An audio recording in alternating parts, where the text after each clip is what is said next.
اعوذ باللہ من الشیطان الرجیم بسم اللہ الرحمن الرحیم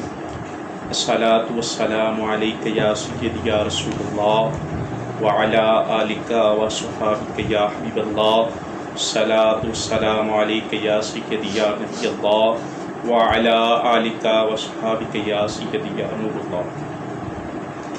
ساتھی وقار، نماز کے حوالے سے ہماری گفتگو جاری و ساری ہے۔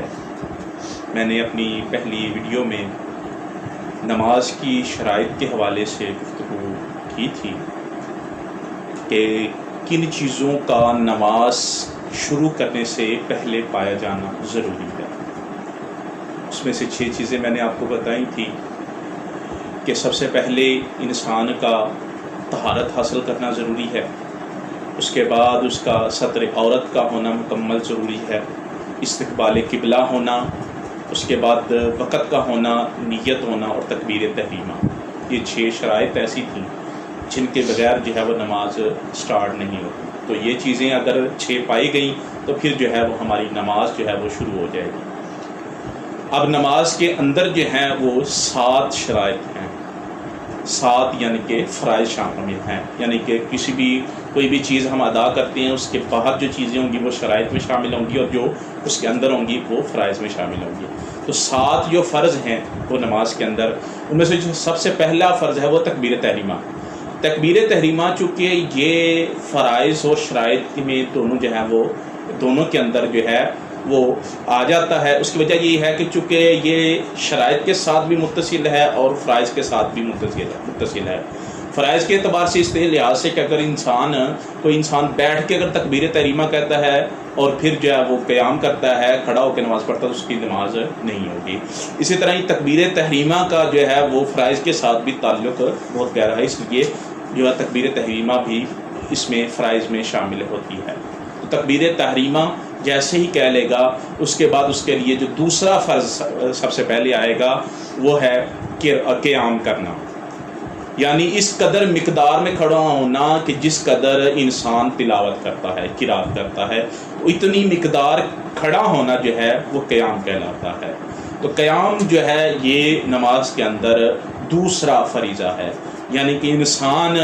جتنی دیر انسان قرات کرے گا اتنی دیر اس کے لیے کھڑا ہونا بھی ضروری ہے۔ اب کھڑا ہونے کا انداز اتنا ہونا چاہیے کہ اگر انسان اپنے ہاتھوں کو پھیلائے تو اس کے جو ہاتھ ہیں وہ گھٹنے تک نہ جا سکیں، تو اس قدر انسان کو سیدھا کھڑا ہونا ضروری ہے۔ لیکن اگر ایسا کھڑا ہے کہ اس کے ہاتھ پھیلانے سے گھٹنے تک چلے جاتے ہیں تو ایسے انسان کا جو قیام نہیں ہوگا، بلکہ وہ قیام کی حالت میں ہی نہیں ہوگا اور اس کا فرض جو ہے وہ جاتا رہے گا، اور اگر فرض چلا گیا تو اس کی نماز بھی فاسد ہو جائے گی۔ تیسرا جو فرض ہے وہ ہے قرات کرنا، یعنی کہ الحمد شریف اور کسی سورت کا، یعنی کہ سورت میں سے 3 آیات کا یا ایک بڑی آیت کا یا ایک چھوٹی سورت جو ہے وہ پڑھ لینا، تو یہ قرات میں شامل ہے کہ انسان کا صحیح مخارج کے ساتھ اچھے طریقے سے عربی لہجے کے ساتھ قرآن پاک کی تلاوت کرنا، قرات کرنا نماز کے اندر جو ہے یہ ضروری ہے اور فرض ہے۔ اس کے بغیر جو ہے وہ نماز ادا نہیں ہوگی۔ انسان جب قرآن پاک کی تلاوت کرے گا، الحمد شریف پڑھے گا، اس کے ساتھ جو ہے وہ سورت ملائے گا تو یہ قرات کے اندر آ جائے گا، اور قرات جو ہے وہ تیسرا فرض ہے نماز کے اندر۔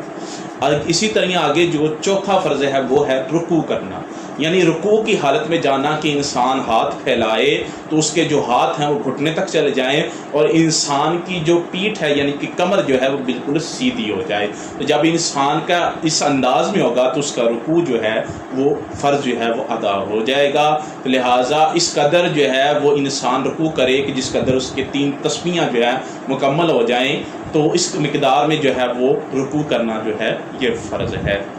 آگے جو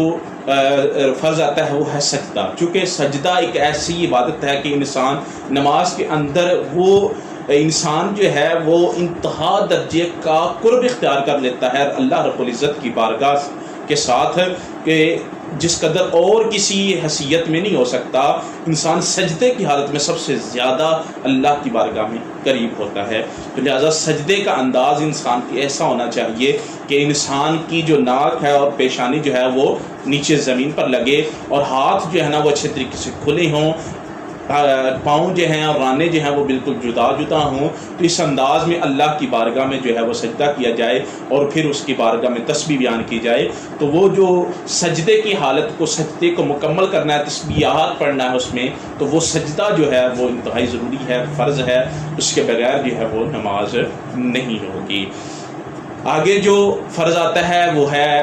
قادہ اخیرہ، یعنی اپنی تمام رکعتیں مکمل کرنے کے بعد، مطلب یہ کہ اگر انسان 2 رکعتیں نماز پڑھ رہا ہے تو اپنی دوسری رکعت مکمل کرنے کے بعد، یا انسان جو ہے وہ 4 رکعتیں نماز پڑھ رہا ہے تو 4 رکعتیں مکمل کرنے کے بعد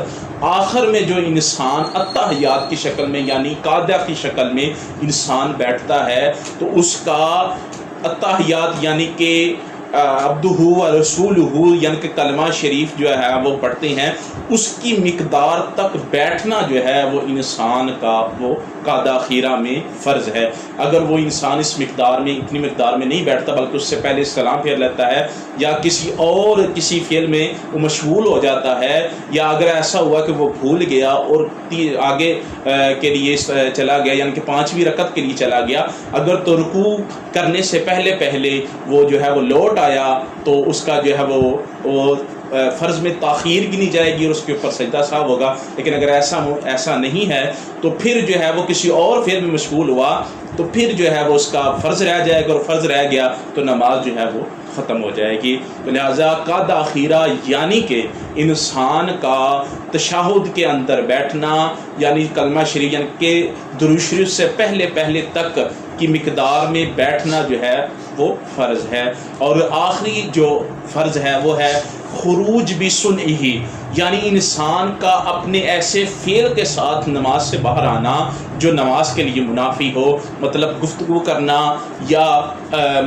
یعنی کہ ہوا کا خارج ہونا، یا کوئی ایسا فعل جو نماز کے منافی ہو قصدن کیا جائے، مطلب جان بوجھ کر وہ عمل کیا جائے، تو پھر جو ہے لیکن اس صورت میں دیکھا جائے گا کہ وہ اس نے تشہد کی وہ مقدار کو مکمل کر لیا ہے، فرض کی مقدار کو اگر تو کر لیا ہے تو ٹھیک ہے، لیکن اگر نہیں کیا تو پھر اس صورت میں اگر وہ قصدن یہ عمل کرتا ہے تو اس کی نماز ہو جائے گی، لیکن چونکہ آخر میں سلام کے ساتھ نماز کا اختتام کرنا چونکہ یہ وجوب میں آ جاتا ہے تو لہٰذا وہ واجب چھوٹ جائے گا۔ لیکن نماز کے حوالے سے بات آتی ہے کہ خروج بھی سنہی، وہ اپنے کسی عمل کے ساتھ نماز سے خارج ہو جائے، تو یہ جو 7 چیزیں ہیں، ان چیزوں کے بغیر کوئی ایک چیز بھی اگر رہ جاتی ہے نماز کے اندر تو نماز مکمل نہیں ہوگی۔ تو لہٰذا ان فرائض کا مکمل طور پر خیال رکھتے ہوئے آپ نماز کی ادائیگی کریں۔ کچھ واجبات بھی ہیں وہ انشاءاللہ عزیز آپ تک پہنچائیں گے کہ ان واجبات کو بھی ادا کرنا ضروری ہے،